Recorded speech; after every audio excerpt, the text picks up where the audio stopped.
Happy Song, the newest track from Bring Me the Horizon. This is off of an album that's going to be upcoming, obviously, but this is one that doesn't have a title attached to it as of yet, or much information that has been delivered via the link that's in the description box, which has the song in it. We have to talk about this not only because of the fact that this is a band that oftentimes gets sort of lumped in with the grouping of newer metal acts that tends to get a little bit of the us versus them attitude whenever it comes to metal fans. It really divides a lot of folks, but also because we talked about the last album by this group, Sempiternal, and we talked about that and how they did some things a little bit differently on that album, and how the band perhaps had the potential to really evolve and grow into something that it wasn't with its first couple of discs. On this song, the first thing that you're going to notice is throughout, I would say the first 75% of this, you're not going to hear a growl. It's going to be all clean singing for the most part. You're going to have a little bit of yelling here or there, or at least some more aggressive vocals that are prominent in some portions of this track, but you're not going to hear any sort of screaming. You're not going to hear any sort of growling in this track. In fact, you're not going to hear much of any sort of that level of aggression that perhaps previous tomes of Bring Me the Horizon have offered until the very ending point of this song. And in reality, this is a track that definitely mirrors a lot of what I would consider to be radio-friendly metal, or in this case, it's more of radio-friendly rock. This reminds me more of the alternative rock or the new metal that you heard on the radio from the latter portions of the 1990s and the first portions of the 2000s. And I'm looking particularly at some of the other bands that really populate that field and that realm.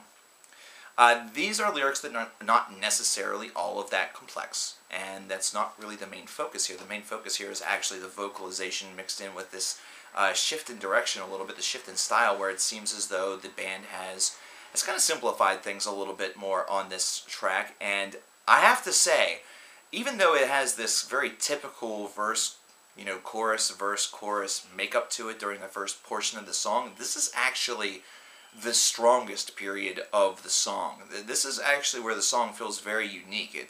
There's a dreamy atmosphere in some of these verses that almost make you think that maybe these guys listened to a couple of Deftones records and really wanted to emanate a little bit of that Chino Moreno style, kind of glossy, very hazy, very natural delivery, only it's not one that is really done as well as Chino by just about anybody else. I mean, Chino is the man whenever it comes to that. Chino Moreno, that is, of the Deftones. But they kind of do their best to offer something that's a little bit similar before exploding into the chorus and really the lead up to it. Even though this is something that's very bare-bones simplistic, in fact, we don't hear a large change in the riff and in the general musicology of this until probably about a minute or so in. It's still something that does not kind of overbear itself too much, and whenever that chorus transition finally hits, it's very welcome, so it actually gives it a little bit of magnified effect. My real problem with this track is the ending.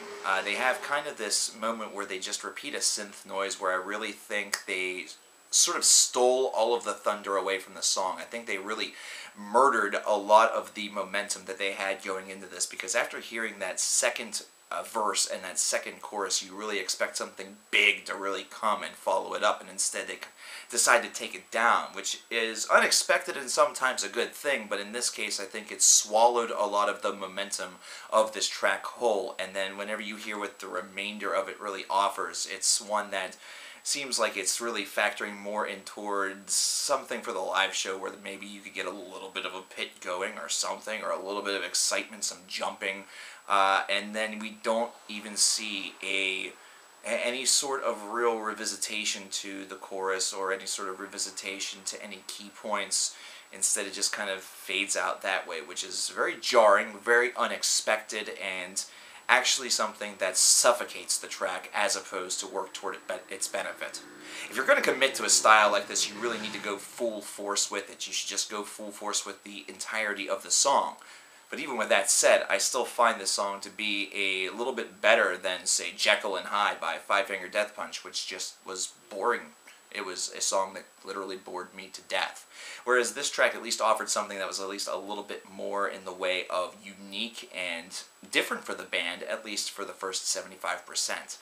Overall, this song had a crazy amount of potential that it squandered a lot in its fleeting moments, and that's unfortunate because aside from that, this is an experiment. This is a side of the band that is actually kind of cool and kind of neat, and it's something that could perhaps give the band a little bit more momentum in crossover markets, not to mention also I think that sticking more to this style would make them a lot more listenable to those detractors that are not perhaps big fans of the band or really attach them to a negative stigma. But I want to know what you guys think about Happy's song by Bring Me the Horizon. I know half of you will probably think it's garbage, and the other half of you will think that it's great, and at least 40% of you will think that I'm an asshole for reviewing it as opposed to some of the other great stuff that's coming out. Well, my plate's been pretty full, and it's been nothing more than, or it's been more than a lot than just the music side. It's been personal side. I had a stream that really identified all of that. There's going to be a link in the description box to that. You should check that out if you want to know why videos are so sparse for these songs. And I also have to say, whenever it comes to that this is 100% opinion. If my metalness or whatever is subjected to scorn based around reviewing this, then go ahead and unsubscribe, because I'm going to review and I'm going to talk about things that not only are within the metal universe, but also things that are somewhat interesting, that showcase growth and development, either that or give bands that opportunity. I cannot be the type that, you know, sticks my foot in my mouth and talks shit about something only to later on listen to something else and realize that they had true potential. I like to watch and listen for musical evolution. And Bring Me the Horizon, with their last album, was a band that exhibited that potential, which means that I'm interested in what they do next. If you can respect that, I can respect you. If you can't respect that, this isn't the video for you. It may not be the channel for you. Thanks a lot. Leave what you think about this song in the comments below, and I'll talk to you later.